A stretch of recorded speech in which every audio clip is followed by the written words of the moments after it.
A woman named Willa wrote to me 3 weeks ago, and I have not been able to put her letter down. She said, I was 68 years old.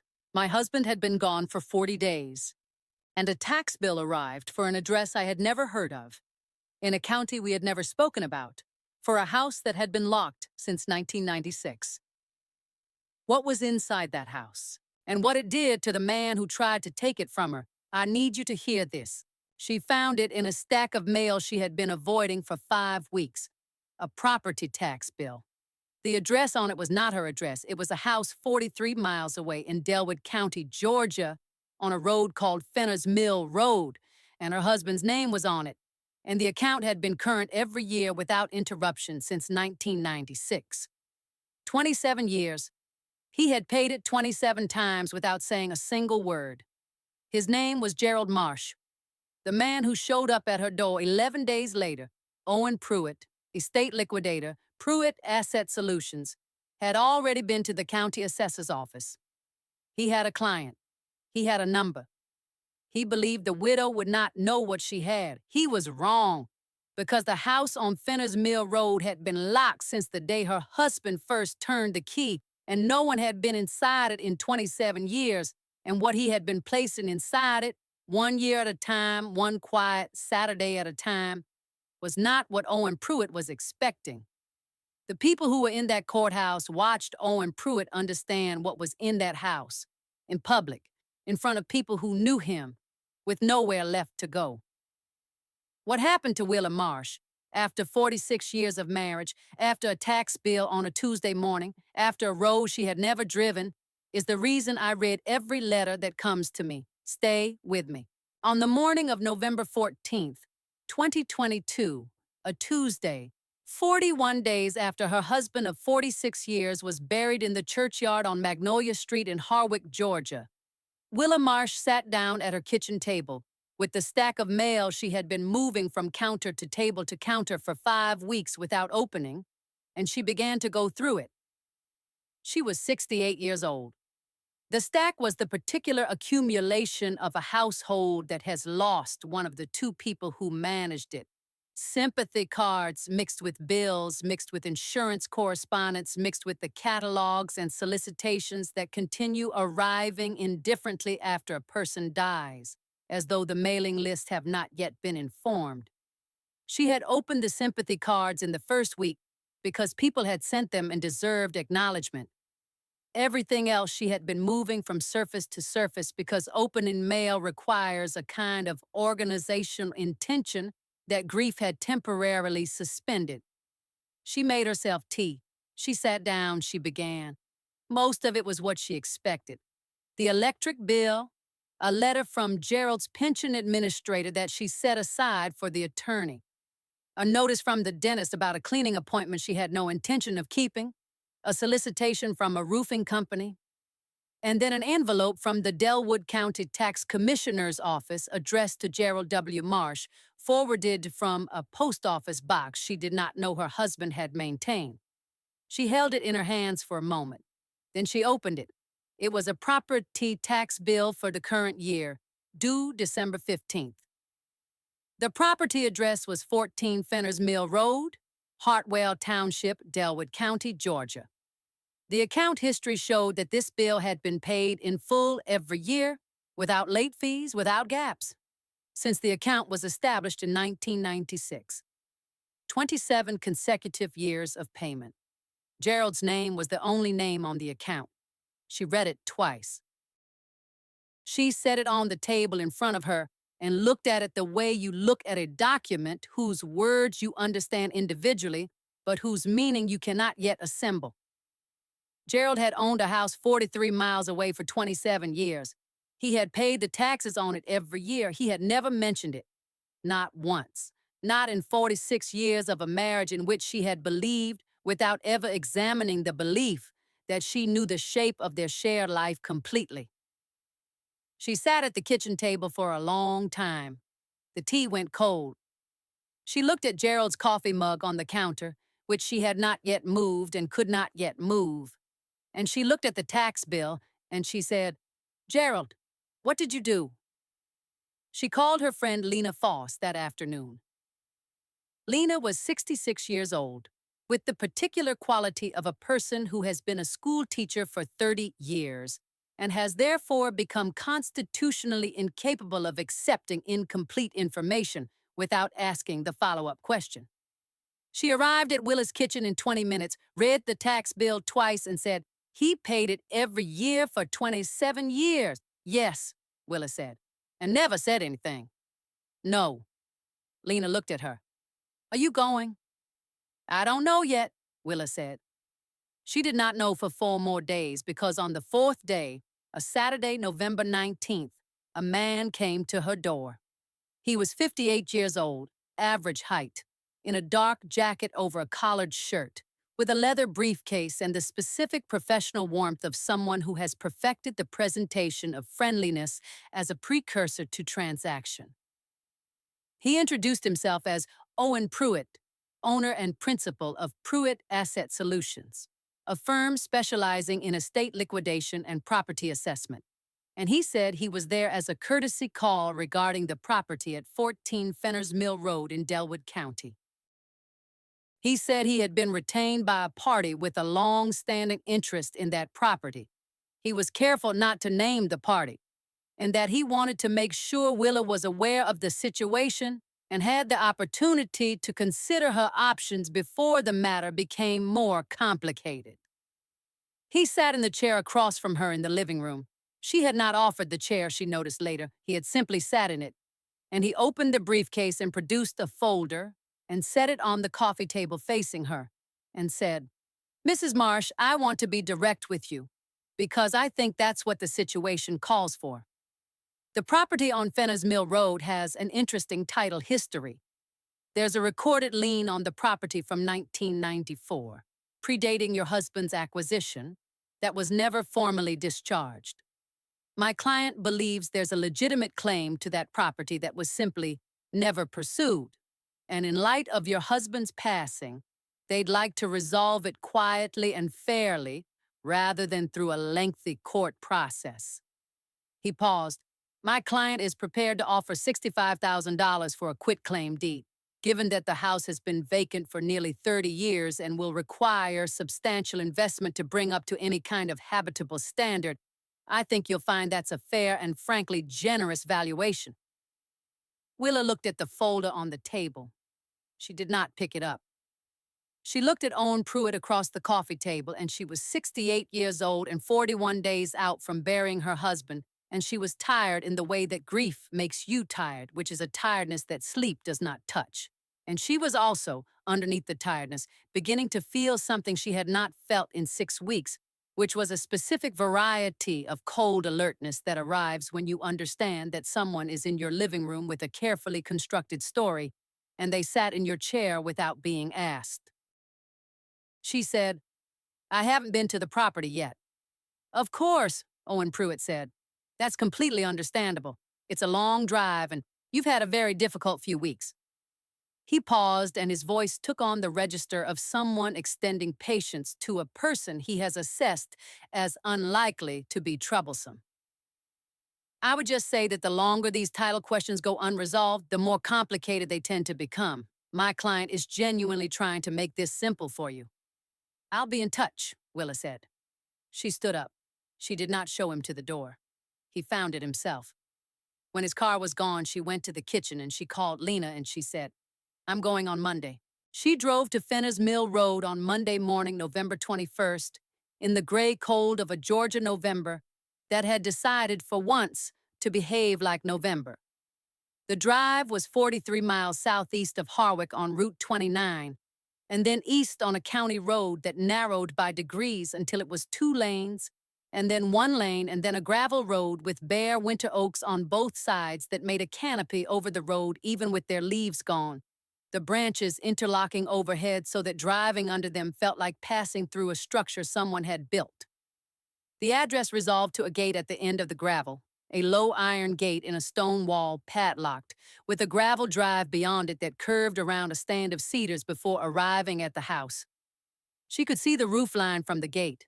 White clapboard, 2 stories, a chimney on the south end. It looked intact.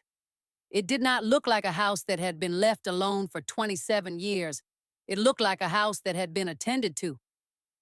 She got out of the car. She stood at the gate in the cold and looked at it, and she had the sensation of being in a place that knew she was coming before she did. She did not have a key. She had not expected to need one. She had driven 43 miles to look at a gate.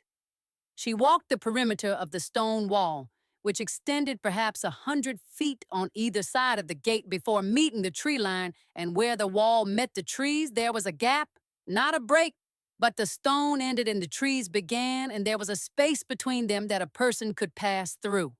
She went through it. The yard behind the house was long and had been mown at some point. Not recently. The grass was winter brown and long, but not the wild overgrowth of true abandonment. More the look of a yard that had been cut in the spring and left to go dormant through autumn.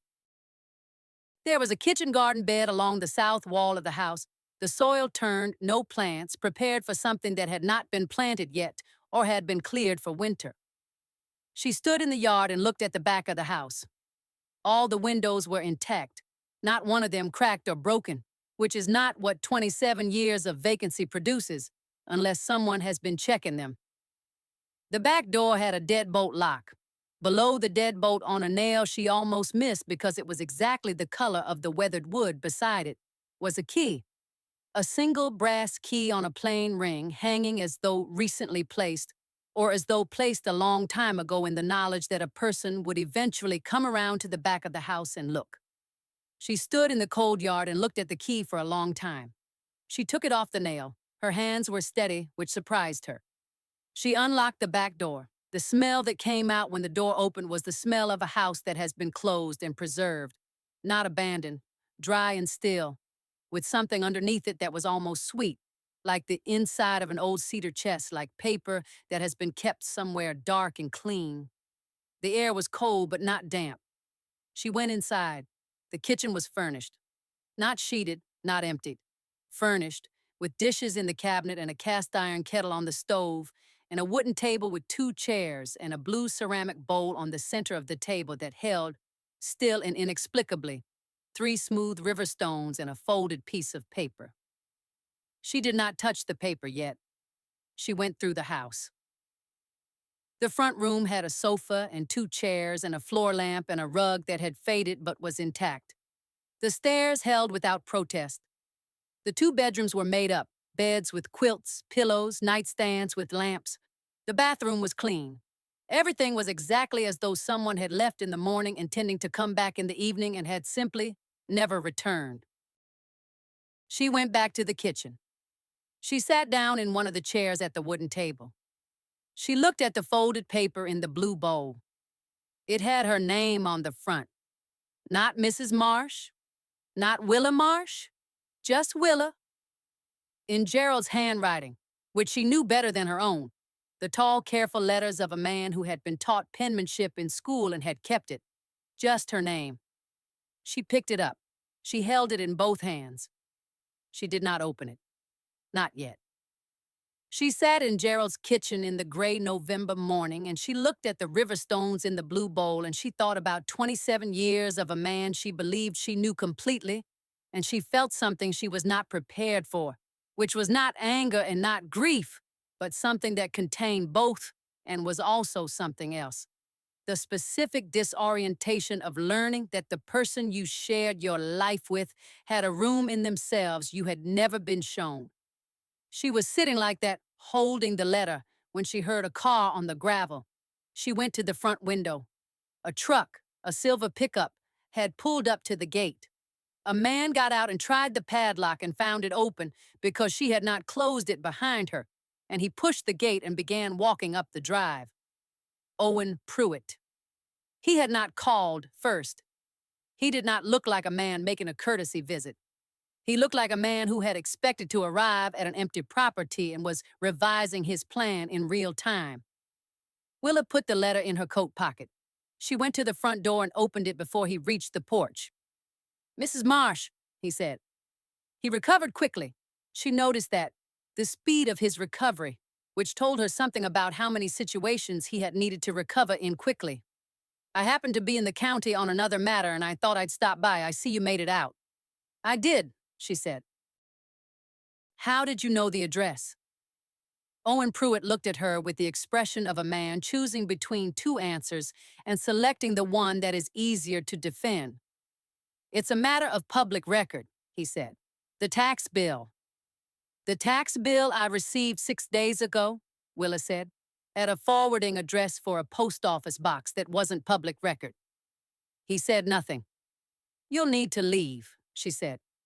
Mrs. Marsh, I'm trying to help you understand what you're dealing with here. That lien I mentioned, you'll need to leave, she said again. He left. She closed the door. She stood in the front room of Gerald's house and she looked at the stairs and the rug and the floor lamp. And she took the letter out of her pocket and she held it and she thought, I need a lawyer. She thought, I need someone who knows what a 27-year-old padlocked property means in this county. She thought, I need to read this letter somewhere that's not alone. She drove back to Harwick. She called Lena. She said, I found the house. I found a key. I found a letter with my name on it that I haven't opened yet. Lena said, come here right now. She went. She sat at Lena's kitchen table with the letter and she opened it and she read it. And then she read it again. And then she sat quietly for a moment and Lena poured more coffee and waited and did not say anything, which was the right thing. Then Willa said, I need the best property attorney in Delwood County. Lena said, I know exactly one person. The attorney's name was Susanna Veal. She was 52 years old and ran her practice from a converted bank building on the main square in Hartwell, the county seat of Delwood County, with a pressed tin ceiling and original oak floors, and a view of the courthouse from her second-floor window that she had chosen deliberately because she spent a significant portion of her professional life in that building and found it useful to be able to see it from her desk. She was an estates and property attorney with a particular expertise in title disputes and adverse claims, which was the specialty most relevant to what Willa was facing. And she had a reputation in Delwood County, as Lena described it, with the precision of a former teacher assessing a colleague, for being the person you called when someone was trying to use the law as a fog machine rather than an instrument. She saw Willa on Wednesday morning, November 23rd. Willa brought the tax bill, Owen Pruitt's folder, from the coffee table, which she had taken and not returned, which she felt no obligation to regret. The letter and a photograph she had found on the wall of the upstairs hallway at Fenner's Mill Road, a photograph she had taken down and carried with her because she had not been able to leave it there. Susanna read the folder first. She read it with the particular quality of attention of someone who has seen a great many versions of what she was looking at and was identifying each component as she went. Then she set it down and looked at Willa. The lien Owen Pruitt is describing, she said, was filed in 1994 by a development company that no longer exists. It was a mechanic's lien for unpaid construction work on a project the company was involved in at the time. The property at 14 Fenner's Mill Road was not the subject of that construction work. It was listed as a related asset in the lien filing in 1994, which was a standard overreach by the filing company, and it was not discharged formally because the company dissolved in 1997 before the discharge paperwork was completed. She paused. The lien has been technically on the title for 28 years. In Georgia, a mechanic's lien expires after 10 years if not renewed. This one was never renewed. It is not enforceable. It has not been enforceable since 2004. She looked at Willa steadily. Owen Pruitt knows this. His client knows this. This is not a legal claim. It is a pressure tactic directed at a recent widow who they have assessed as unlikely to have the resources or the inclination to push back. She paused again. What is in Gerald's letter? Willa had read the letter to Lena the night before and had spent the night between then and now deciding how much of it belonged to the world and how much belonged only to her. She told Susanna the parts that mattered for what they were doing. Gerald had bought the property in 1996. He had bought it with money he had been saving separately for 11 years before that, since 1985, when their son had died, when he was 7 years old, and when something in Gerald had decided, in the way that grief sometimes decides things that the conscious mind does not ratify until much later, that he needed to build a place that had nothing in it except what was still possible. He had not told Willa because he had not known for many years what he was building it toward. He had maintained it. He had gone there on Saturdays sometimes and done what needed to be done. The roof, the windows, the occasional system that required attention. And he had, over the years, been putting things inside it. Not randomly, with intention. The letter described what was in the back room. The room she had not yet opened, the one with the second lock, the key for which was in the drawer of the nightstand in the upstairs bedroom on the right side of the house, which was Gerald's side. He called it the preparation room, Willa said. He said the word preparation 11 times in the letter in different contexts. He said he was not ready to show me while he was alive because he did not know if it was finished. He said he thought it would be finished when he understood what finished meant. He died before he decided. Susanna looked at her. Have you been in the back room? No, Willa said. I read the letter last night. I haven't gone back yet. I want to come with you, Susanna said. I want to see it before anyone else does. And before Owen Pruitt takes any further steps, I want to file a motion that makes his position on that lien absolutely clear to him in writing. She paused. What does Gerald say is in the back room? Willa took a breath. She said, he says he collected things. He says he started collecting in 1987, 2 years after our son died, when he found the first one at an estate sale and understood what it was and why he needed to keep it. He said he could not explain it to me at the time because he could not explain it to himself yet. She paused. He says there are 44 of them, in the back room, in the cases he built himself. They drove to Fenner's Mill Road together on Friday morning, November 25th, in Susanna's car because Susanna had suggested it and Willa had accepted, understanding that she did not want to arrive at what was coming alone. The gate was closed and padlocked again. Willa had locked it on her way out on Monday, and the gravel drive beyond it was empty, which meant Owen Pruitt had not been back, or had been and found nothing to work with and had left. The back door was as she had left it. The key was in her coat pocket. They went in through the kitchen, where the blue bowl with the river stones was exactly as she had left it. The letter gone now because she had it. The stones still there, patient and smooth. The nightstand drawer in the upstairs right bedroom held the second key, exactly where Gerald had said it would be, on a ring with a paper label that said simply, "The Room." Willa took it. She led Susanna to the back of the house, to the door at the end of the downstairs hall that she had tried on Monday and found locked. This key turned easily.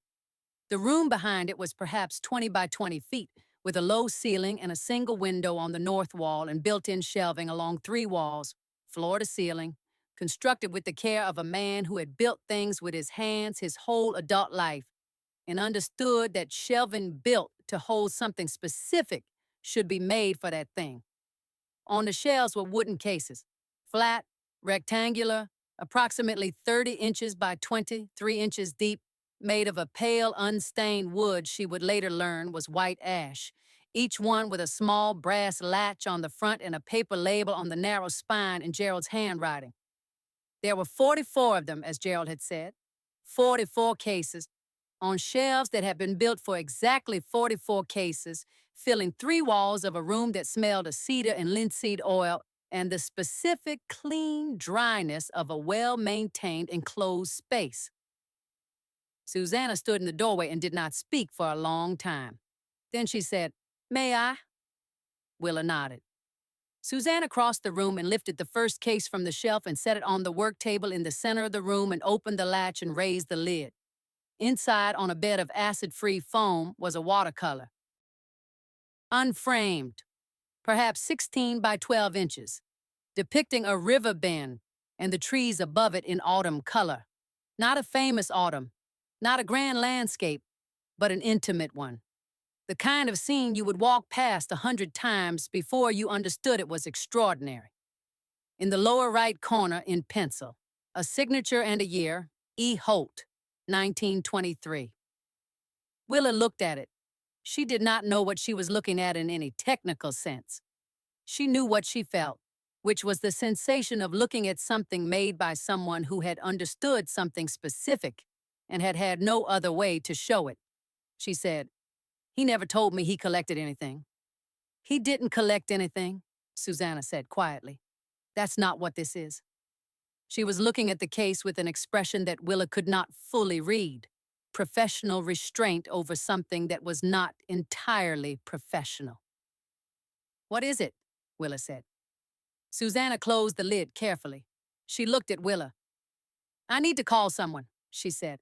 "Before I say what I think I'm looking at, I need someone who knows this period and this region." She paused. "But Willa, I want you to understand what 44 cases means if I am right about what I'm looking at." She looked at the shelves. She looked at the 43 cases still in their places, patient and still and waiting, as they had been waiting for 27 years in a room that was not abandoned but prepared. "It means this is not the story Owen Pruitt thinks it is," she said. She took out her phone.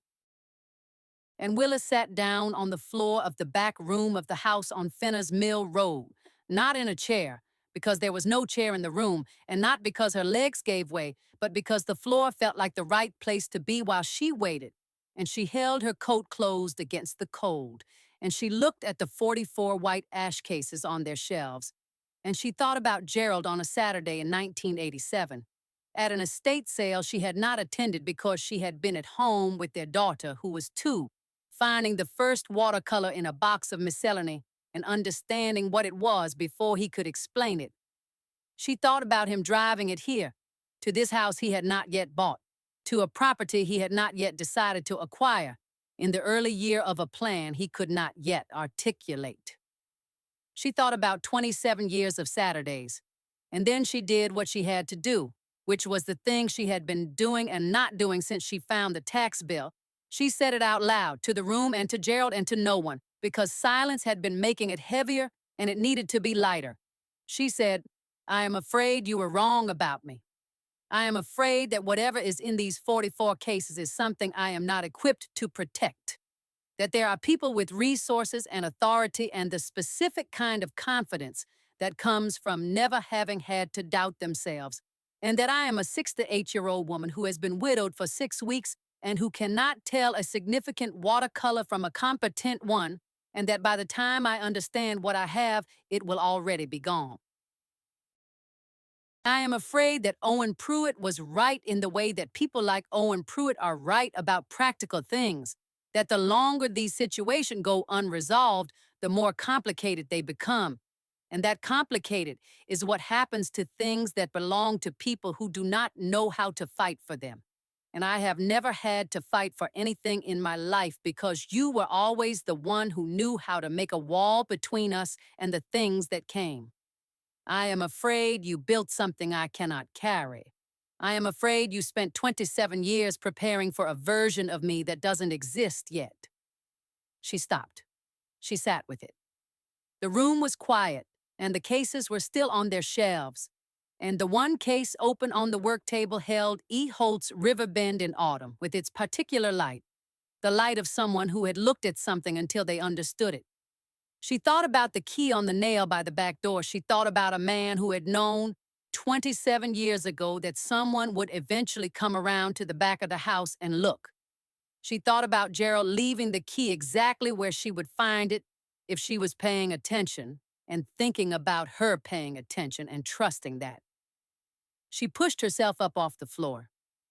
She went to the work table and she looked at E. Holt's River Bend for a moment, the pencil signature in the corner, the year 1923. She thought, "You knew I would come. You put the key where I would find it because you knew I would look. You did not leave a note explaining where the key was because you did not need to. You knew me well enough not to need to." She turned to Susanna, who was still on the phone, and she waited. When Susanna finished, she looked at Willa and said, "She's coming tomorrow morning. She says if the work is what I described to her, it is possible that Gerald Marsh spent 27 years assembling the most significant private collection of Southern regionalist watercolors in private hands." She paused. Her word was possible, but she said it twice. The expert's name was Dr. Cora Ames. She was 60 years old, director of American Works on Paper at the Whitmore Museum of Art in Atlanta. A 40-year career in American painting and watercolor with a specialty in the Southern regionalist tradition. The movement of the 1920s through 1950s that had produced a body of American landscape work that was deeply rooted in specific regional places and had been for most of its existence undervalued by the coastal institutions that set the market. She drove to Fenner's Mill Road on Saturday morning, November 26th, in a museum vehicle with a portable lighting kit and 2 cases of archival materials, and she worked in the back room of the house for 4 hours. She did not speak much while she worked. She wore cotton gloves and moved from case to case with the systematic patience of someone who has spent 40 years looking at things that required patience, and she made notes in a small bound notebook in a handwriting so compressed it was nearly illegible to anyone but her. Willa and Susanna stood in the doorway and occasionally sat in chairs they had carried from the kitchen and said nothing, because there was nothing to say that would not be an interruption. Lena had come too because Susanna had called Willa the night before, and Willa had called Lena, and Lena had driven an hour from Harwick in the dark of early morning because she had been Willa's friend for 31 years and had no intention of not being present for this. She sat in the second kitchen chair with her coat on and her hands folded and the expression of a woman who has spent 30 years in classrooms and knows how to wait for the right moment to speak. When Dr. Ames finished, she closed the last case and set it on the work table beside the others she had removed from the shelves, and she stood at the table and she looked at Willa across the room and she said, "I need to tell you what I believe I'm looking at, and I need to be careful about the distinction between what I can say now and what will require formal laboratory attribution before I can say it in an institutional context. But I want you to understand the preliminary picture." She paused. Gerald assembled this collection across approximately 27 years, based on the acquisition dates he recorded on the case labels. The earliest acquisition is 1987. The most recent is 2019, 3 years before his death. The collection spans 3 generations of Southern regionalist work, from roughly 1915 to 1960, and it represents makers who worked in Georgia, Tennessee, Alabama, and the Carolinas. The practitioners of this tradition who were closest to the land and the furthest from the institutional attention that was being paid to the movement. She picked up the first case from the work table, E. Holt's Riverbend. Eleanor Holt was a Georgia watercolorist who worked from 1912 until her death in 1958. She showed once in a group exhibition in Savannah in 1931 and was never shown again during her lifetime. Her work was not collected by institutions. It was distributed through estate sales and local auctions and occasional transactions with individual buyers who usually did not know what they were purchasing. She looked at Willa steadily. There are 9 Eleanor Holt works in this collection. I have personally seen 3 other Eleanor Holt watercolors in institutional settings. One is at the High Museum. One is at the Telfair Museums in Savannah. One is in a private collection in New York. She paused. All 3 have been valued at or above $40,000 each in the past decade. Willa said nothing. Lena in the doorway stopped moving. "That is not the most significant work in this collection," Dr. Ames said.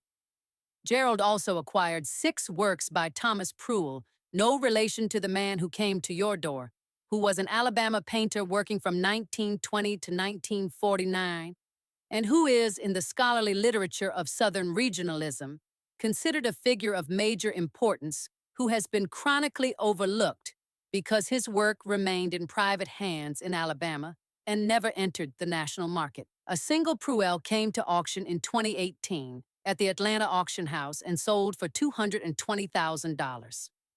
The number landed in the room the way significant numbers land, not with drama, but with a specific density, a weight that reorganizes everything around it. Susanna looked at the shelf. Lena looked at Willa. Willa looked at Dr. Ames. "There are 6 Pruill works in this collection," Dr. Ames said. "I have not seen a private holding of Thomas Pruill of this size. I am not certain one exists. She set the case down carefully. I will need to conduct full laboratory attribution on the complete collection before I can give you final numbers. But I want you to understand the preliminary range.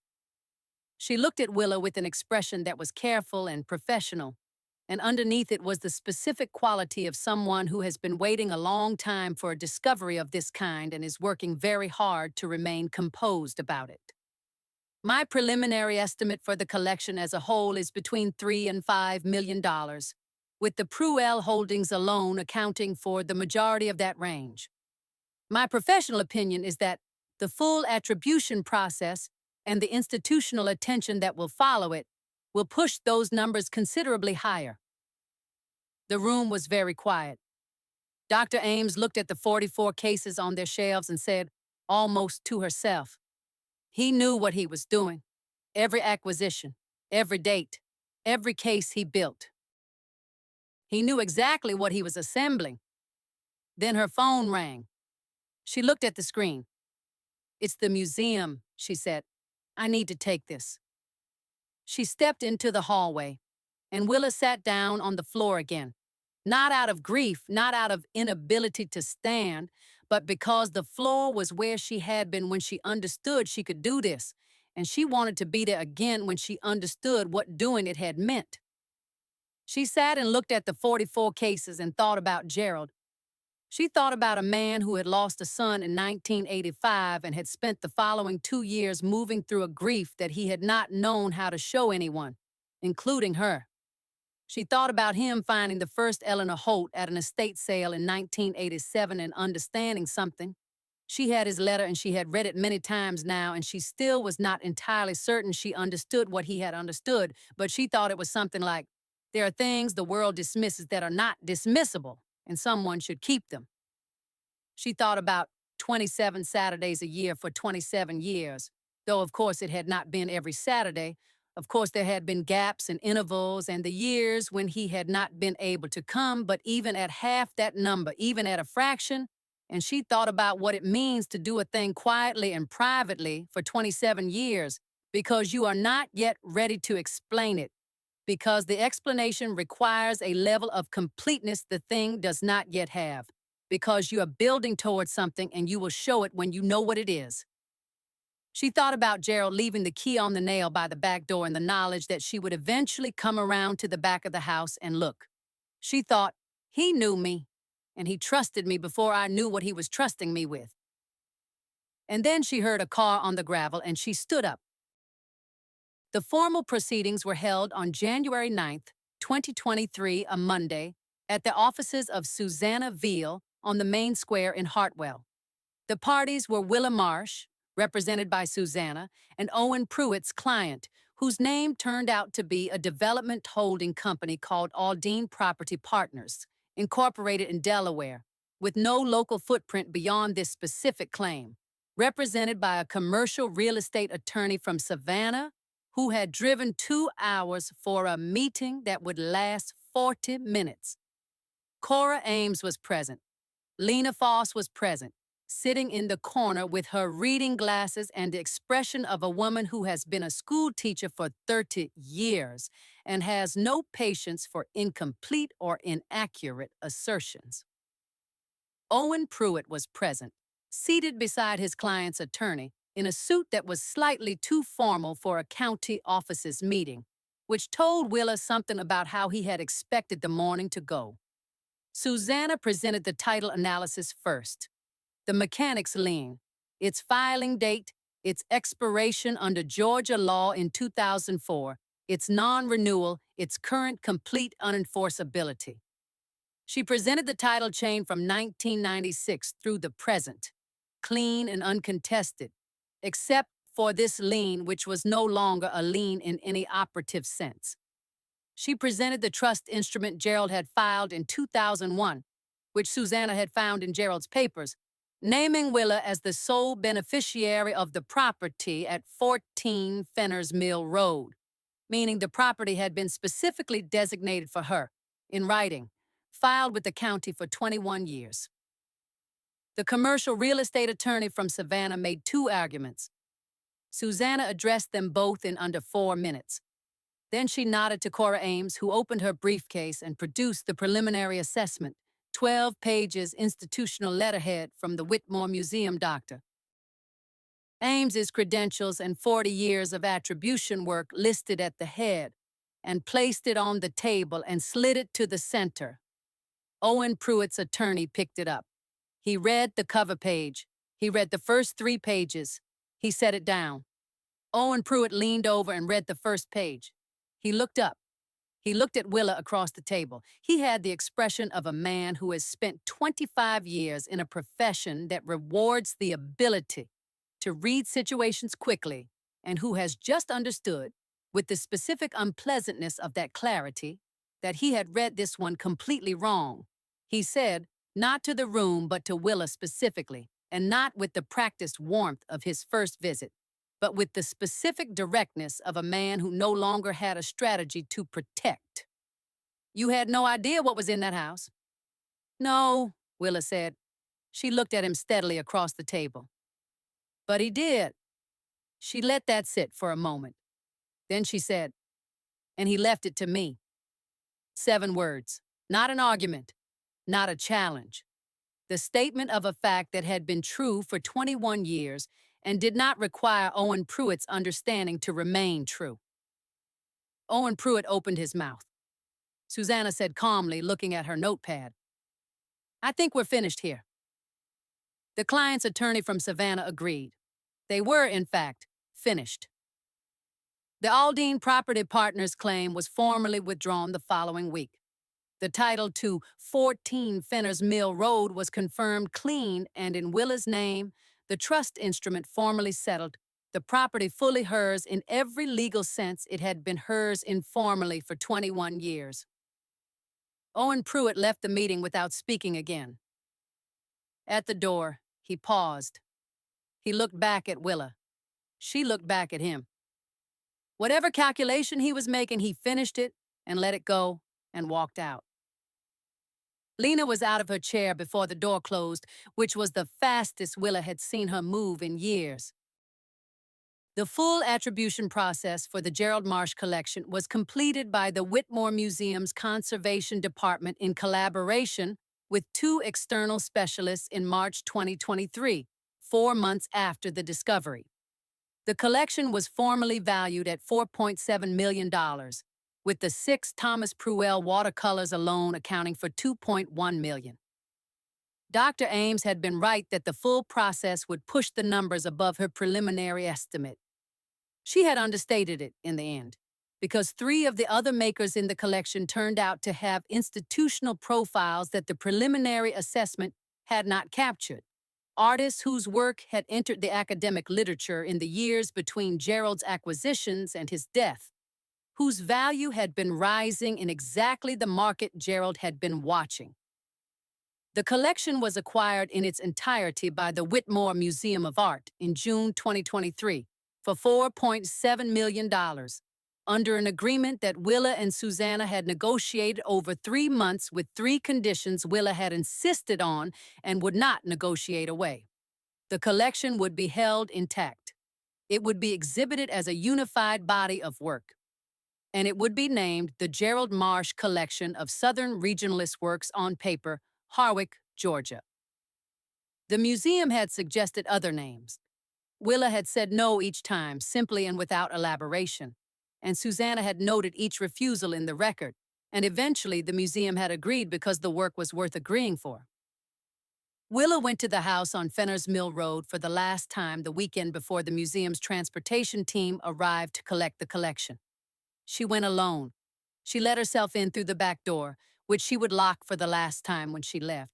And she went to the back room and she stood in it with the cases still on their shelves, and she was quiet for a long time. She thought about Gerald in 1987, the estate sale, the first Eleanor Holt, something understood before it could be explained. She thought about him building the cases himself, measuring the works and building the cases to fit them, each one the precise dimensions of the work inside it, which meant he had been thinking about the cases while he was acquiring the work, had been building the container for the thing as he was acquiring the thing. She thought about 27 years of Saturdays and what they contained and what they had been preparing for, which was this: a room that would speak for itself when the time came, in front of people who needed to hear it.